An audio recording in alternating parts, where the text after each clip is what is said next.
So you know, I've talked many times about the superbugs out there. You know, they're resistant to antibiotics.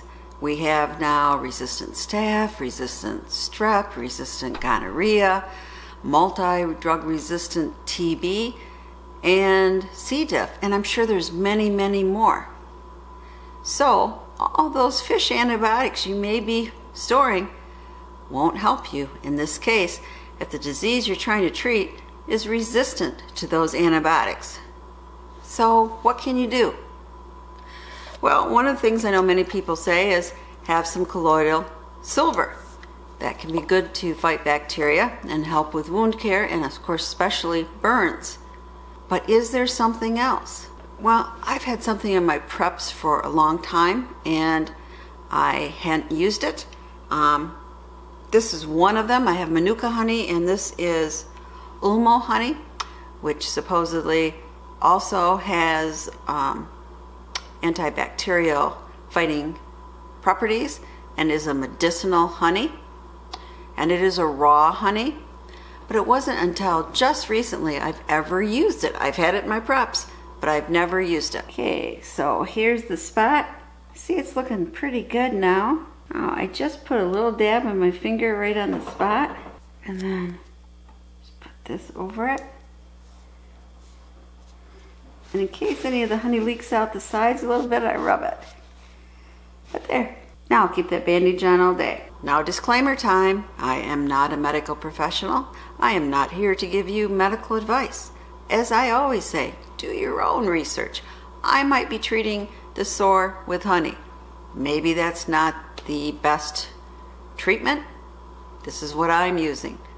Only use what you feel comfortable with or consult your medical doctor. So medicinal honey, in particular Manuka honey, has been used to treat a lot of different things such as wound care and burns, surgical scars, and even gingivitis. So I thought I'd tell you a little bit about it and what to look for when you're buying that honey.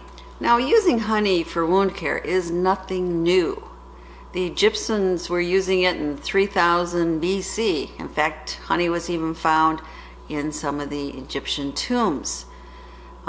They had a way to treat wounds that I think they called the 3 healing jesters. They actually washed the wound well, and of course today we could probably call it irrigating the wound, right?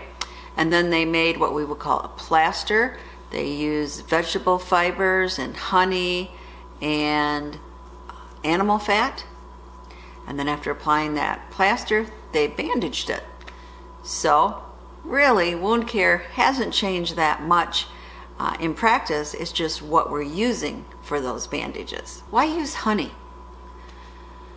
Well, honey happens to be a natural antibiotic. And part of that may be because it has high sugar content and a low pH. Many types of honey also produce hydrogen peroxide when applied in a wound. So the honey actually draws the moisture from the wound, and then you have your hydrogen peroxide actually disinfecting the wound. Many different types of honey produce that hydrogen peroxide, but some honey also produces in different concentrations something called Mg or MgO. And this substance, which is also sometimes produced by other plants and food, is thought to have antibacterial properties.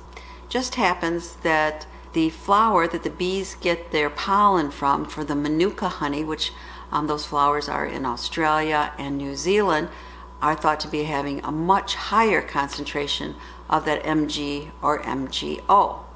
In fact, honey producers in Australia and New Zealand have produced something called the UMF, which is the unique Manuka factor.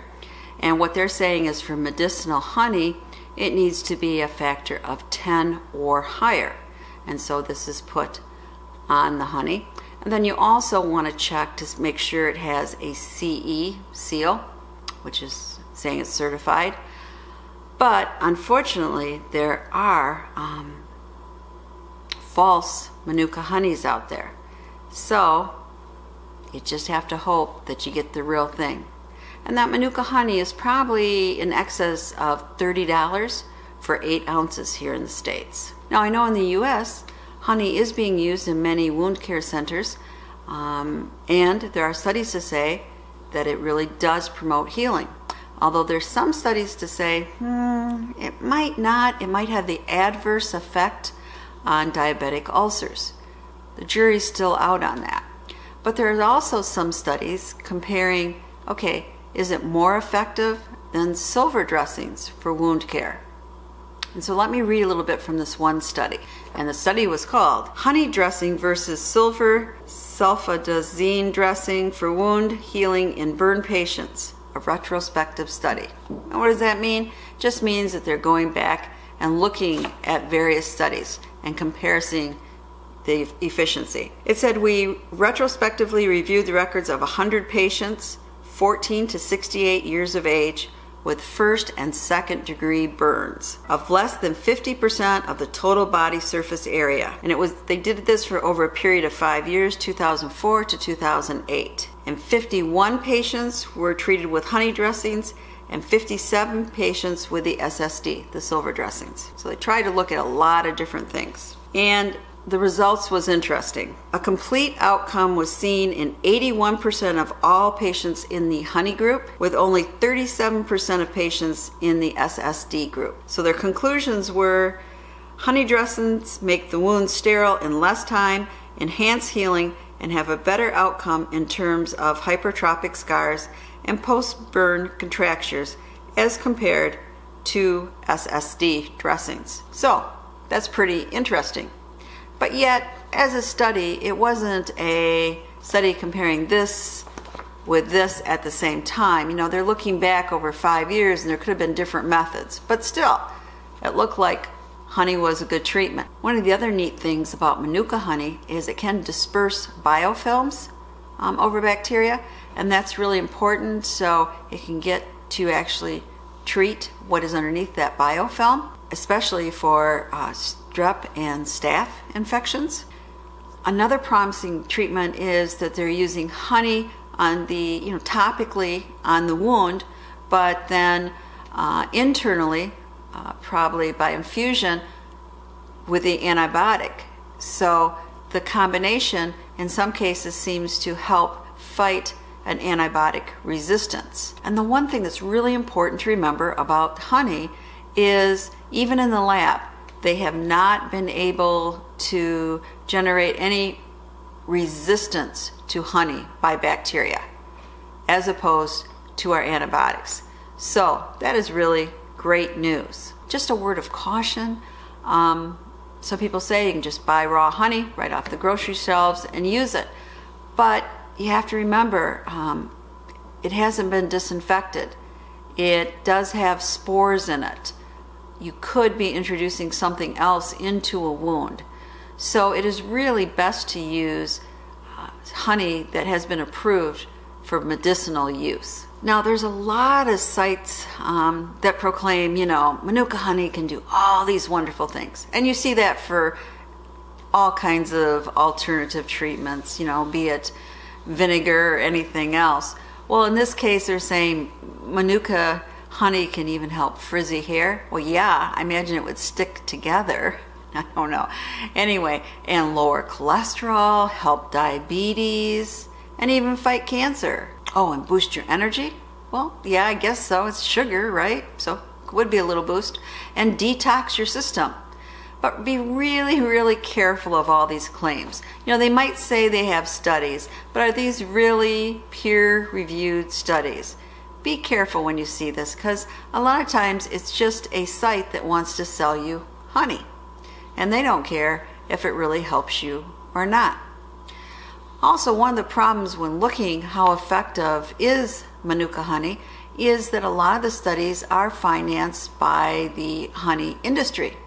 And that doesn't mean make them bad, but of course it's to their benefit to have honey be shown as effective for different things because it will boost their sales. So, does honey help? I think it might. Should you include it in your preps? Yeah, I think you should. One of the ways I carry Manuka honey with me is a product that I saw on the Urban Preppers channel when he was with Mountain RN, and he was showing these little packets. I think it's called, is it Honey to Go?